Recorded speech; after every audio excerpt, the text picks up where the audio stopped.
This is according to a survey in 24 countries which found we would welcome ET, despite warnings it could wipe out humanity. Researchers say the results help to explain the lasting popularity of the Star Wars franchise 40 years after the first movie was screened. But making contact could be dangerous for humanity. Physicist Professor Stephen Hawking has previously warned if aliens discovered us, it could end life on Earth.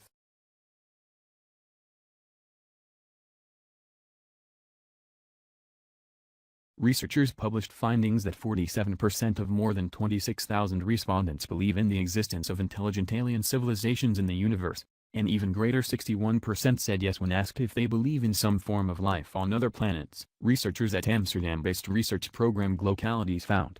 Roughly a quarter said they do not believe intelligent life exists beyond Earth. They found. This is not the first survey to collect views on extraterrestrial beings. Questionnaires in Germany, Britain and the United States have found similar rates, but researchers said this was the largest poll of its kind with such global reach. The high score on the belief in the existence of intelligent alien civilizations and the distinct profile of these people partly explains the immense popularity of space movies such as Star Wars, said research director Martin Lampert.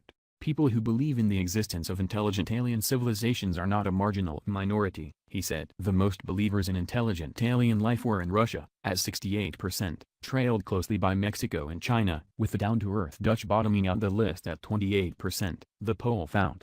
The interviews were conducted in 15 languages between December 2015 and February 2016 in countries representing 62% of the world's population and 80% of the global economy. However, some experts believe we should be extremely wary about answering alien signals.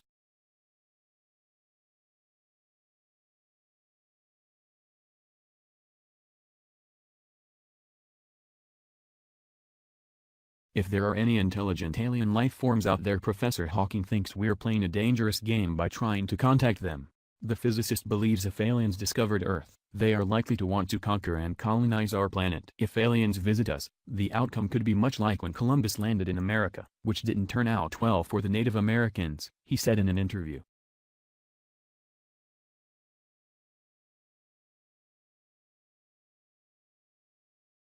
Last week psychologists also revealed that if we did discover alien life most people would still be happy about it. Michael Varnum, a psychologist at Arizona State University, was trying to anticipate how humans would react if a discovery like this came back positive. The paper looked at the psychological reactions to extraterrestrial life in a systematic, careful way. In the first experiment, Dr. Varnum and his colleagues looked at 5 key events: the discovery of pulsars in 1967, the detection of the WOW radio signal in 1977, the announcement of fossilized microbes on a Martian meteorite in 1996, the behavior of Tabby's star in 2005 and the discovery of exoplanets within the Goldilocks zone in 2017. The reaction seemed to be much more positive than negative, found Dr. Varnum. Researchers also got 500 people to describe how they would feel if aliens were discovered and how they thought people more generally would react. Participants said they themselves would feel positive but felt most people would not be so excited about the discovery.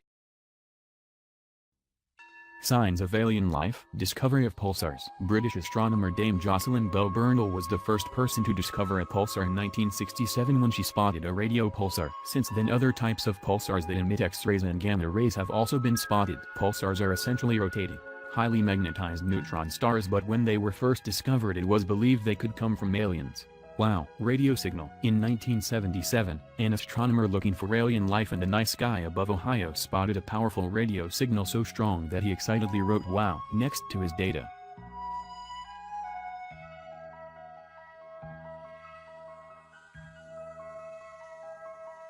The 72-second blast, spotted by Dr. Jerry Amen through a radio telescope, came from the Sagittarius but matched no known celestial object. Conspiracy theorists have since claimed that the WOW signal, which was 30 times stronger than background radiation, was a message from intelligent extraterrestrials.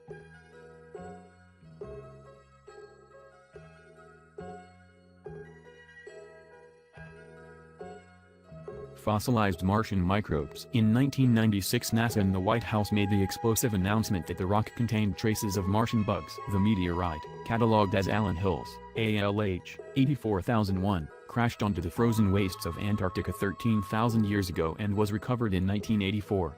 Photographs were released showing elongated segmented objects that appeared strikingly lifelike. However, the excitement did not last long. Other scientists questioned whether the meteorite samples were contaminated. They also argued that heat generated when the rock was blasted into space may have created mineral structures that could be mistaken for microfossils. Behavior of Tabby's star in 2005. The star, otherwise known as KIK 8,462,852, is located 1,400 light-years away and has baffled astronomers since being discovered in 2015. It dims at a much faster rate than other stars, which some experts have suggested is a sign of aliens harnessing the energy of a star. Exoplanets in the Goldilocks zone in 2017. In February this year, astronomers announced they had spotted a star system with planets that could support life just 39 light-years away. 7 Earth-like planets were discovered orbiting nearby dwarf star TRAPPIST-1, and all of them could have water at their surface, one of the key components of life. 3 of the planets have such good conditions that scientists say life may have already evolved on them. Researchers claim that they will know whether or not there is life on any of the planets within a decade, and said this is just the beginning. Caltech plans to use holographic lasers to find alien life.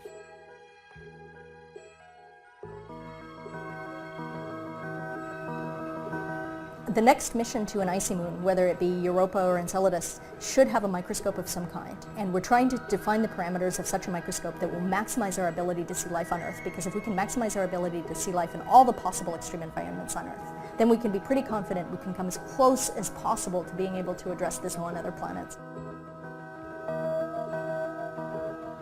Enceladus has raised a lot of recent interest. It is a small moon of Saturn where there is a clear liquid water ocean under a sheet of ice, and through this ice there are these geysers or plumes that are emitting material up into space where they can be sampled and captured by flybys. So it makes it a whole lot easier to go to a moon where you can sample by simply flying through the plumes rather than having to land. We really want to know if there are microorganisms living in this global ocean. We believe that there's not enough energy to allow for multicellular life, so we're talking about bacteria. And we would hope that there would be intact cells in the plumes, possibly even living cells in the plumes of Enceladus. There are many things you'd have to do in order to see whether there are living bacteria in the plumes of Enceladus. First of all, these plumes are really no thicker than the smog in Los Angeles. So you're going to have to fly through probably 12 to 20 times in order to collect a femtoliter of liquid. If you're flying through, you're probably flying through at 1 to 5 kilometers per second. So anything you capture either is going to have to be decelerated or is going to be pretty much pulverized. So we're trying to develop a bunch of capture techniques and capture substrates that would maximize the return from any sort of Enceladus flyby. Given all of those constraints, how would you know if there are bacteria there? I think it's going to take a variety of techniques. We're going to start with imaging, but if you think about your ordinary bright field microscope, the biggest drawback about it is that you have to have an expert observer there sitting there getting the precise focus to see bacteria. And so you can imagine that if you're out on Saturn with the 1 hour light speed delay, you're not going to be able to be twiddling the knobs, getting a focus. So holographic microscopy is an interferometric technique, and what's good about it is that it's volumetric. So you don't have to focus. It captures an entire volume in a single hologram, and then with software techniques you can reconstruct what you see on each focal plane. So to test out some of these techniques, we've been going to so-called analog sites on Earth, essentially to ask ourselves the question, if we go anywhere at all on Earth, no matter how cold, how dry, and we take up a random sample and stick it in our instrument, are we going to see life there? And are we going to be able to tell that it's life? In 2015, in the spring, we went to Nuuk, Greenland, and sites around there. We looked actually in the sea ice. And when we go to these extreme environments, most of the time we have no idea what we're going to see. But what is cool is that we always see bacteria and we always see life. So we're very interested in that, for not just for Enceladus, but also Europa and any of these icy moons of Jupiter and Saturn. How many bacteria do you need to see in an ocean in order to be confident that this is really an ecosystem? And that's the question we don't have an answer to, really.